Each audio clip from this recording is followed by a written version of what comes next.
আমরা আজকে 3 জন আইপিএস কে সাসপেন্ড করছি, মিস্টার বিনীত গোয়েল আর আরো 2 জন আইপিএস, শ্রীমতী ইন্দিরা মুখার্জি এবং শ্রী অভিষেক গুপ্তা। খুলে গেল আরজিকর ফাইল। নির্বাচনের সময় প্রধানমন্ত্রী নরেন্দ্র মোদী প্রতিশ্রুতি দিয়েছিলেন বিজেপি ক্ষমতা এলে আরজিকর ফাইল নতুন করে খোলা হবে। শপথ নেওয়ার 6 দিনের মাথায় সেই প্রতিশ্রুতি রূপায়ণ করল নবনির্বাচিত সরকার। আরজিকরের ঘটনার সময় কলকাতার পুলিশ কমিশনার পদে ছিলেন বিনীত গোয়েল, ডিসি সেন্ট্রাল ছিলেন ইন্দিরা মুখোপাধ্যায় এবং ডিসি নর্থ ছিলেন অভিষেক গুপ্তা। অভয়ের পরিবার এবং আন্দোলনকারীরা সেই সময়ই এই 3 জনের বিরুদ্ধে একাধিক অভিযোগ করেছিলেন। অভিযোগ ছিল আরজিকরের চিকিৎসক হত্যা এবং ধর্ষণের যাবতীয় প্রমাণ লোপাট করতে সাহায্য করেছেন এই পুলিশ আধিকারিকরা। অনিয়মের অভিযোগের তদন্ত করতেই সাসপেন্ড করে এই আধিকারিকদের বিরুদ্ধে তদন্ত চলবে, জানালেন মুখ্যমন্ত্রী। সবচেয়ে বড় অভিযোগ যেটা ইনিশিয়ালি আমাদের কাছে থ্রু মিডিয়া অনেকবারই এসেছে ভিকটিমের মাদারের পক্ষ থেকে, যে 2 জন police officer on behalf of the state government টাকা দিতে চেয়েছিলেন।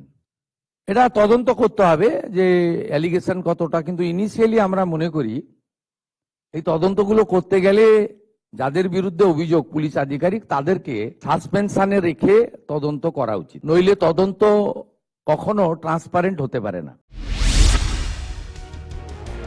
খুনের ঘটনার পরে নিহত চিকিৎসকের বাড়ি যান মুখ্যমন্ত্রী। সেই সময় অভয়ের পরিবারকে টাকা দেওয়ার অভিযোগ ওঠে। এই অভিযোগেরও তদন্ত হবে। পারিপার্শ্বিক যা আছে, ফোন কল রেকর্ড,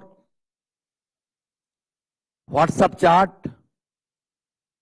এগুলো আমরা পরে পরে বের করব। তখনকার যারা অফিসাররা ছিলেন তাদের সঙ্গে কাদের কাদের কথা হয়েছে,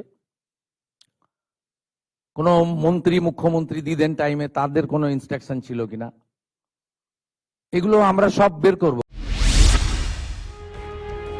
টাকা নিয়ে এসেছিলেন তৎকালীন ডিসি নর্থ অভিষেক গুপ্তা। তৎকালীন ডিসি সেন্ট্রাল ইন্দিরা মুখোপাধ্যায় নিজের এলাকার বাইরের অপরাধ আড়াল করতে সাংবাদিক বৈঠকে ভুল তথ্য দিয়েছিলেন। মুখ্যমন্ত্রীর সাংবাদিক বৈঠকের পর অভিযোগ অভয়ের মা পানিহাটির বিধায়ক রত্না দেবনাথের। ইন্দিরা মুখার্জি তিনি প্রেস কনফারেন্স করে দেখিয়ে দিচ্ছিলেন অভিক বিরূপাক্ষ, দেবাশিস সোম, তারপর প্রসূন চট্টোপাধ্যায়, এরা নাকি বিভিন্ন ধরনের এক্সপার্ট ছিল। এটা ইন্দিরা মুখার্জি মিথ্যে কথা বলেছেন প্রেস মিট করেই। তাই অভিষেক গুপ্তা আমাদের বাড়িতে টাকা নিয়ে এসেছিলেন এবং আমাদের এই যে এমএলএ, তারপর এই যে চেয়ারম্যান এবং আমাদের পাশের বাড়ির সঞ্জীব মুখার্জি, এরাই ডেকে নিয়ে এসেছিল টাকা দিতে। বিনীত গোয়েল তো প্রেজেন্ট থেকে আমাদের ওই সেমিনার রুমে ঢুকতে দেয়নি। বিনীত গোয়েলের একটা ফোন বাড়ি দিয়েছে, মুখ্যমন্ত্রীর সঙ্গে কথা বলুন। মুখ্যমন্ত্রীর সঙ্গে কথা না বলা পর্যন্ত আমাদের মেয়ের মুখটাও দেখতে দেওয়া হয়নি। 3.5 ঘন্টা আমাদের আটকে রাখা হয়েছে। অমানবিক নির্যাতন এই বিনীত গোয়েলের নেতৃত্বে ঘটেছিল, এই জন্য বিনীত গোয়েল শাস্তি পেয়েছে। আরো বড় অভিযোগ করেছে নিহতের পরিবার। ঘটনায় সরাসরি তৎকালীন মুখ্যমন্ত্রী মমতা বন্দ্যোপাধ্যায়ের হাত ছিল বলে অভিযোগ করেছে পরিবার।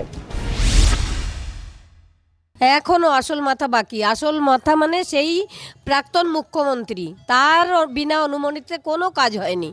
আমার মেয়ের খুন থেকে শুরু করে তার তথ্য প্রমাণ লোপাট করা, এমনকি দ্রুততার সঙ্গে পুড়িয়ে দেওয়া, সব কিছুই তখন মুখ্যমন্ত্রী মানে প্রাক্তন মুখ্যমন্ত্রী মমতা ব্যানার্জির নিয়ম মেনেই হয়েছে, উনিই করেছেন। ঘটনা সামনে আসার পরে আন্দোলনের পথে নামেন অভয়ের সহকর্মী জুনিয়র চিকিৎসকরা। রাত জাগো আন্দোলনের পথে নামে নাগরিক সমাজ। তারা অভিযোগ করেন কলকাতা পুলিশের আওতায় তদন্ত থাকাকালীনই সমস্ত তথ্য প্রমাণ লোপাট হয় বলে অভিযোগ ওঠে। নতুন সরকারের সিদ্ধান্তে তদন্ত নতুন করে গতি পাবে মনে করছেন আন্দোলনে যুক্ত থাকা চিকিৎসকরা। আরজিকরের ঘটনার সময় তৎকালীন সিপি বিনীত গোয়েল, তৎকালীন ডিসি নর্থ অভিষেক গুপ্তা এবং তৎকালীন ডিসি সাউথ ইন্দিরা মুখোপাধ্যায়কে আজকে বর্তমান মুখ্যমন্ত্রী মাননীয় শুভেন্দু অধিকারী মহাশয় তিনি সাসপেন্ড করেছেন। তাহলে এই দাবি আরজিকর আন্দোলনের আন্দোলনকারী ছাত্রছাত্রী থেকে জুনিয়র ডাক্তার নাগরিক সমাজের প্রথম দিন থেকে ছিল। তাহলে স্বাভাবিকভাবে এই দাবি যখন মান্যতা পেয়েছে তাকে আমরা স্বাগত জানাই। আমাদের দীর্ঘ ধারাবাহিক আন্দোলনের আংশিক সাফল্য বলে আমরা এটাকে দেখছি, কারণ এই যে 3 অফিসার বিনীত, আরো অনেকের নামে আমাদের অনেক অভিযোগ আছে, প্রত্যক্ষ পরোক্ষভাবে সে প্রাক্তন মুখ্যমন্ত্রী হতে পারে, তারা থানার ওসি বা কোনো কনস্টেবল হতে পারে, প্রত্যেকের ভূমিকা আমরা চাই যে প্রকাশ্যে আসুক এবং আইনানুগ তাদের শাস্তি হোক। তৎকালীন তৎকালীন শাসক দল তৃণমূল কংগ্রেস প্রথম থেকেই পুলিশে জড়িত থাকার অভিযোগ অস্বীকার করছে।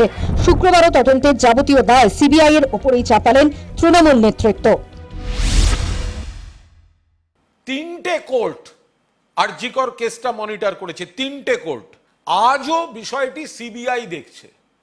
তাহলে রাজ্য সরকার এবং পুলিশের হাত থেকে বিষয়টিকে হাইকোর্টের রায় তুলে নিয়ে যাওয়া হলো সিবিআই এর হাতে। তাহলে সিবিআই চলাকালীন কি করে আবার রাজ্য সরকার তাদের তৎকালীন যে রাজনৈতিক অভিযোগগুলো ছিল, আজ সেই রাজনৈতিক অভিযোগগুলোকে মান্যতা দিতে প্রশাসনিক পদক্ষেপ নিচ্ছেন, সেটা সিবিআই তদন্তের সঙ্গে কোথাও তার কনফ্লিক্ট আছে না নেই, এগুলো আমাদের দলের নেতৃত্ব, আইনি বিষয়টা যারা দেখেন তারা নিশ্চিতভাবে খতিয়ে দেখছেন। নতুন করে তদন্তের সিদ্ধান্ত নেওয়া হয়েছে। এবার কি অভয়া খুনের দোষীরা সামনে আসবে? শুধুমাত্র সঞ্জয় রায়কে দোষী করে যে তদন্তের কার্যত পরিসমাপ্তি হয়েছে তা কি আবার গতি পাবে? সঞ্জয় ছাড়াও এই ঘটনার সঙ্গে যে রথী মহারথীরা যুক্ত রয়েছে তাদেরও কি বিচারের আওতায় আনা হবে? আশায় সাধারণ মানুষ, আশায় আন্দোলনকারীরা। News time.